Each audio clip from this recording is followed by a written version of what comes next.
ಹವ್ಯಕರು ಬುದ್ಧಿವಂತರೇ? ಇದೆಂಥ ಪ್ರಶ್ನೆ. ಹವ್ಯಕರು ಬುದ್ಧಿವಂತರೇ ಇದೊಂದು ಹೇಳಿಕೆ ಅಥವಾ ಸ್ಟೇಟ್ಮೆಂಟ್. ಈ ವಿಚಿತ್ರವಾದ ಪ್ರಶ್ನೆಗೆ ಹೇಳಿಕೆಗೆ ಇದೊಂದು ವಿಭಿನ್ನವಾದ ವೈಜ್ಞಾನಿಕ ಸಂಶೋಧನಾತ್ಮಕ ಈ ವಿಡಿಯೋ ಹಾಗೂ ಮುಂದಿನ ವಿಡಿಯೋಗಳು. ಇಲ್ಲಿವರೆಗೆ ನೀವು ಋಷಿ ಮುನಿಗಳ ಬಗ್ಗೆ ಕೇಳಿ ಬೇಜಾರಾಗಿರ್ಬೋದು. ಅದಕ್ಕೊಂದು ವಿರಾಮ ತೆಗೆದುಕೊಳ್ಳೋಣ. ಗೋತ್ರಕಾರರ ಪ್ರವರಕಾರರ ಬಗ್ಗೆ ತಿಳ್ಕೊಳ್ಳೋದಕ್ಕೆ ಇನ್ನೂ ಸಮಯವಿದೆ. ಈ ಪುಸ್ತಕದಲ್ಲೊಂದು ಸನ್ನಿವೇಶ ಬರುತ್ತೆ. ಕಲಸ ತಿಮ್ಮಪ್ಪನವರು 18 ವರ್ಷ ವಯಸ್ಸಿನವರಾಗಿದ್ದಾಗ ಶಿವಮೊಗ್ಗದ ಒಂದು ಅಂಗಡಿಗೆ ಏನೋ ಖರೀದಿಗಾಗಿ ಹೋಗ್ತಾರೆ. ಆ ಸಮಯದಲ್ಲಿ ಆ ಅಂಗಡಿಯ ಮಾಲೀಕರಾದ ಕೋಮಟಿ ಶೆಟ್ಟರು ಇವರನ್ನು ಕುರಿತು ನೀವು ಯಾವ ಜನ ಅಂತ ಕೇಳ್ತಾರೆ.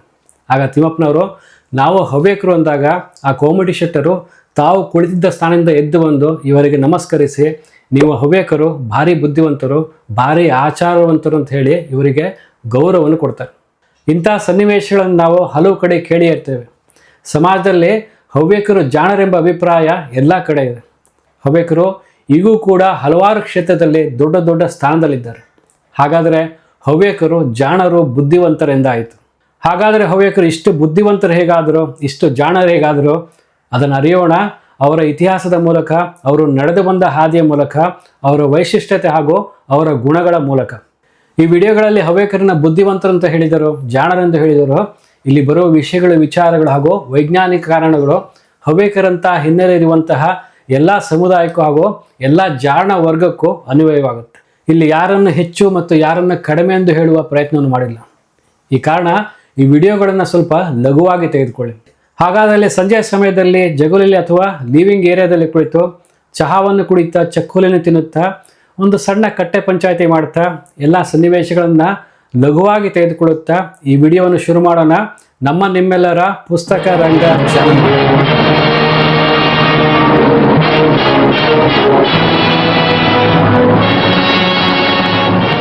ನಮಸ್ಕಾರ ಎಲ್ಲರಿಗೂ. ಪುಸ್ತಕ ರಂಗ ಚಾನಲ್ಗೆ ತಮಗೆ ಸ್ವಾಗತ. ಹವ್ಯಕರ ಸಂಪೂರ್ಣ ಪರಿಚಯ ವಿಡಿಯೋ ಸರಣಿಯಲ್ಲಿ ಇದು 17ನೇ ವಿಡಿಯೋ.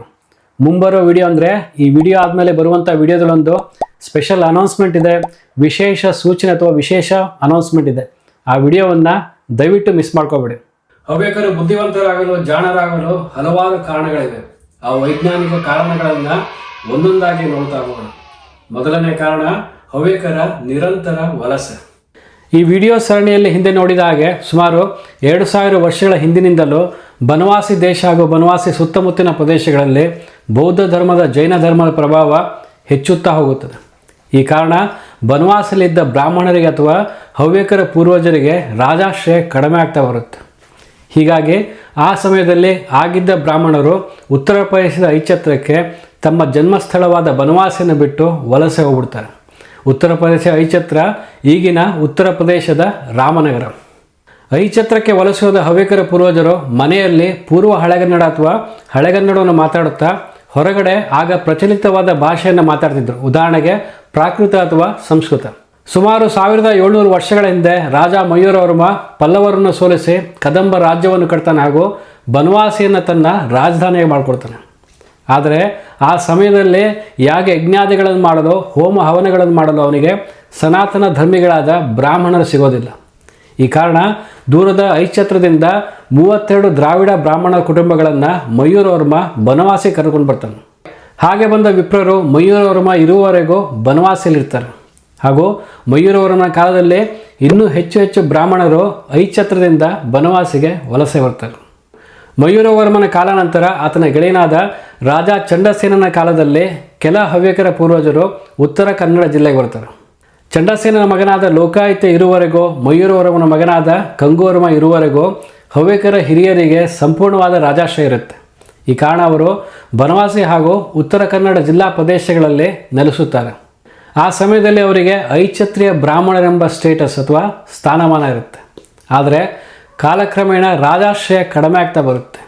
ಹೀಗೆ ಹವ್ಯಕರ ಪೂರ್ವಜರು ಕೃಷಿಯನ್ನು ಆಧರಿಸಿ ಅಡಿಕೆ, ತೆಂಗು, ಬಾಳೆಯನ್ನು ಬೆಳೆಯುತ್ತಾ ಶಿವಮೊಗ್ಗ ಜಿಲ್ಲೆ, ಯಲ್ಲಾಪುರ, ಉತ್ತರ ಕನ್ನಡ ಜಿಲ್ಲಾ ಪ್ರದೇಶದಲ್ಲಿ ಹರಡಿ ಬದುಕಲು ಶುರು ಮಾಡ್ತಾರೆ. ಆಮೇಲೆ ಕೆಳದಿ ಅರಸರಾದ ಹಿರಿಯ ಶಿವಪ್ಪ ನಾಯಕರು ಹವ್ಯಕರ ಜಾಣತನವನ್ನು ಗುರುತಿಸಿ ಸೊರಬ ತಾಲೂಕಿನ ಜಂಬೆಹಳ್ಳಿಯಿಂದ ಕೆಲ ಹವ್ಯಕರ ಕುಟುಂಬವನ್ನು ದಕ್ಷಿಣ ಕನ್ನಡಕ್ಕೆ ಕರೆದುಕೊಂಡು ಹೋಗ್ತಾರೆ. ಕೊನೆಗೆ ಹವ್ಯಕರು ದಕ್ಷಿಣ ಕನ್ನಡದಲ್ಲೂ ಹರಡಿ ಬದುಕಲು ಶುರು ಮಾಡ್ತಾರೆ.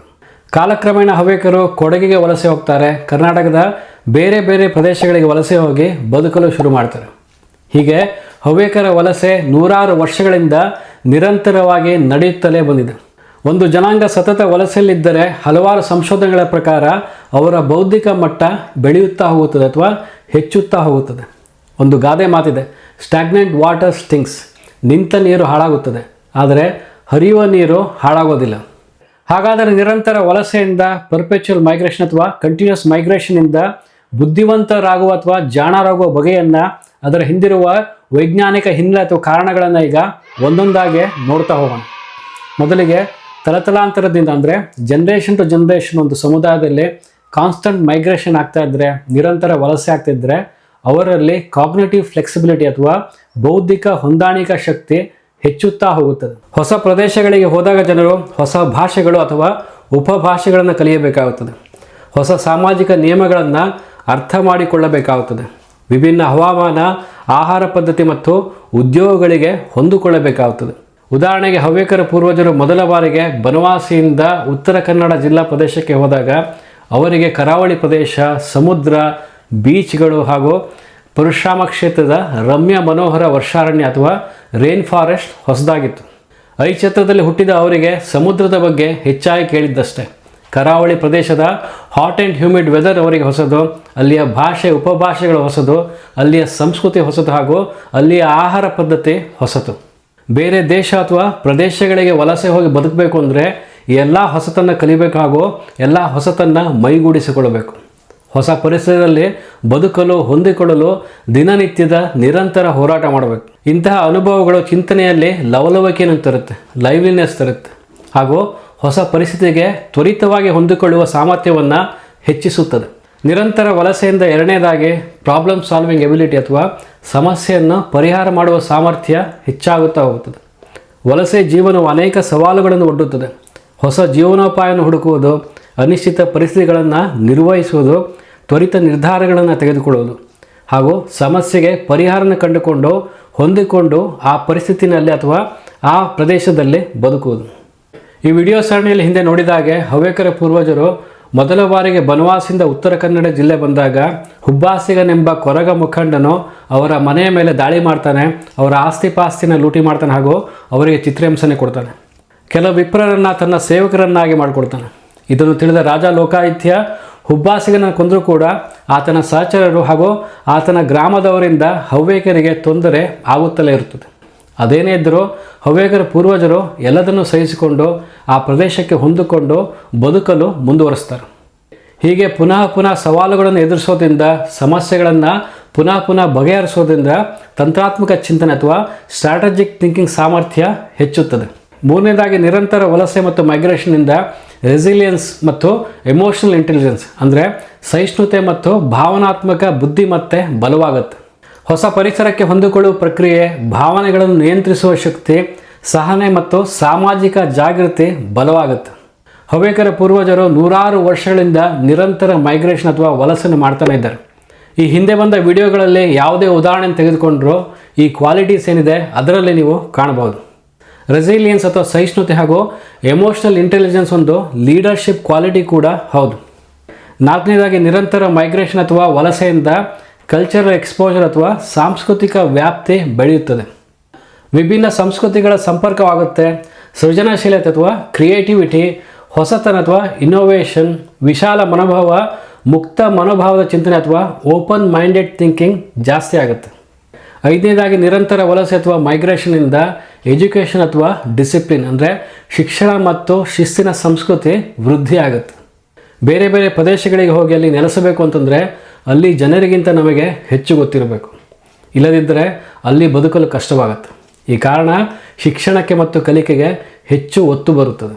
ಹೀಗೆ ತಲತಲಾಂತರದಿಂದ ನೂರಾರು ವರ್ಷಗಳಿಂದ ಒಂದು ಸಮುದಾಯದಲ್ಲಿ ಶಿಕ್ಷಣಕ್ಕೆ ಕಲಿಕೆಗೆ ಒತ್ತು ಬಂದಾಗ ಶಿಕ್ಷಣದ ಮೇಲಿನ ಒಲವು, ಶಿಸ್ತಿನ ಬದುಕು, ವಿಶೇಷಣಾತ್ಮಕ ಚಿಂತನೆ ಅಥವಾ ಅನಾಲಿಟಿಕಲ್ ಥಿಂಕಿಂಗ್ ಮತ್ತು ಸ್ಟ್ರಾಂಗ್ ಮೆಮೊರಿ ಟ್ರೆಡಿಷನ್ ಅಥವಾ ಸ್ಮರಣಾ ಪರಂಪರೆ ಬಲವಾಗುತ್ತೆ. ಹವ್ಯಕರ ವಲಸೆ ಇನ್ನೂ ನಿಂತಿಲ್ಲ. ಅವರಿಗೆ ಸರ್ಕಾರಿ ಕೆಲಸಗಳು ಸಿಗಲ್ಲ, ಚೆನ್ನಾಗಿರುವ ಶಾಲಾ ಕಾಲೇಜುಗಳು ಸಿಗಲ್ಲ, ಮದುವೆಗೆ ಸೂಕ್ತ ಹುಡುಗ ಅಥವಾ ಹುಡುಗಿಯರಂತೂ ಸಿಗೋದೇ ಇಲ್ಲ. ಈ ಕಾರಣ ಅವರು ದೇಶದೆಲ್ಲೆಡೆ ಹರಡಿ ವಲಸೆ ಹೋಗಿ ಬದುಕ್ತಾ ಇದ್ದಾರೆ ಹಾಗೂ ಈಗೀಗ ವಿದೇಶದಲ್ಲೂ ಕೂಡ ಹೋಗಿ ಬದುಕ್ತಾ ಇದ್ದಾರೆ. ಈ ಮೈಗ್ರೇಷನ್ ಅಥವಾ ವಲಸೆ ಎಲ್ಲೆಲ್ಲಿಯೂ ಇದೆ ಅಂತ ನೀವು ಹೇಳ್ಬೋದು. ಆದರೆ ಹವ್ಯಕ ಸಮುದಾಯದಲ್ಲಿ ಈ ವಲಸೆ ವಿಕೋಪ ಮತ್ತು ಗಾಢತೆ ಮೊದಲಿಂದಲೂ ಹೆಚ್ಚು. ಈ ವಲಸೆ ಸೈಡ್ ಎಫೆಕ್ಟ್ ಎಂಬಂತೆ ಹಳ್ಳಿಗಳಲ್ಲಿ ಈಗ ಬರೀ ಹಿರಿಯರೇ ಇದ್ದಾರೆ. ಯುವ ಜನಾಂಗವೆಲ್ಲ ನಗರ ಅಥವಾ ವಿದೇಶ ಸೇರಿಬಿಟ್ಟಿದ್ದಾರೆ. ಆ ಹಳ್ಳಿ ಮನೆಗಳನ್ನು, ಹಳ್ಳಿ ತೋಟಗಳನ್ನು ಇನ್ನು ಕೆಲವು ವರ್ಷಗಳಲ್ಲಿ ಯಾರು ನೋಡ್ಕೊಳ್ತಾರೋ ಗೊತ್ತಿಲ್ಲ. ಹೀಗಾಗಿ ಹವ್ಯಕರ ಹಿರಿಯರಿಗೊಂದು ಮಾತು, ಮನೆಯನ್ನು ನೋಡಲು, ತೋಟವನ್ನು ನೋಡಲು ಯಾರೂ ಇಲ್ಲ ಅಂತ ಅನ್ನೋ ಚಿಂತೆಯನ್ನು ಬಿಡಿ. ಹವ್ಯಕರ ಈ ಐತಿಹಾಸಿಕ ವಲಸೆ ಗುಣವನ್ನು ಒಪ್ಪಿಕೊಳ್ಳಿ. ಇದನ್ನು ಬಿಟ್ಟು ಬೇರೆ ಉಪಾಯ ಇಲ್ಲ.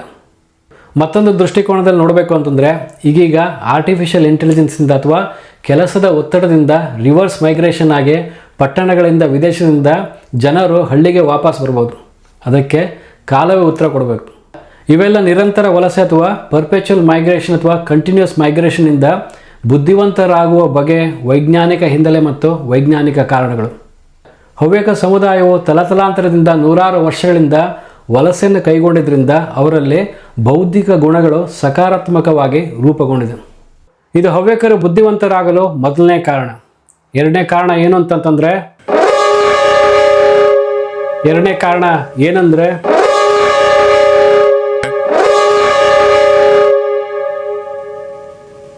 डरा देते हैं भाई साहब, बच गया है तो देव संजो समाप्ति की घोषणा हो चुकी है और ಸಮಯವಾಯಿತು, ದಯವಿಟ್ಟು ಕ್ಷಮಿಸಿ. ಅದು ನಮ್ಮ ಟೈಮ್ ಕೀಪರ್ ಅಮಿತಾಬ್ ಬಚ್ಚನ್ ಅವರು ಹೇಳಿದ ಮೇಲಂತೂ ಹಾಗೇ ಹೋಯಿತು. ಹವ್ಯಕರು ಜಾಣರಾಗಲು ಇನ್ನೂ ಹಲವಾರು ರೋಚಕವಾದ ವೈಜ್ಞಾನಿಕ ಕಾರಣಗಳಿವೆ. ಅದನ್ನು ಮುಂದಿನ ವಿಡಿಯೋದಲ್ಲಿ ನೋಡೋಣ. ಮೊದಲೇ ಹೇಳಿದಾಗೆ ಮುಂದಿನ ವಿಡಿಯೋದಲ್ಲಿ ಒಂದು ಸ್ಪೆಷಲ್ ಅನೌನ್ಸ್ಮೆಂಟ್ ಇದೆ, ಒಂದು ವಿಶೇಷ ಸೂಚನೆ ಅಥವಾ ವಿಶೇಷ ಅನೌನ್ಸ್ಮೆಂಟ್ ಇದೆ. ಅದನ್ನು ಮಿಸ್ ಮಾಡ್ಕೋಬೇಡಿ. ಹಾಗಾದರೆ ಸಿಗೋಣ. ಅಲ್ಲಿವರೆಗೆ ರಂಗನಾಥನ ನಮಸ್ಕಾರಗಳು.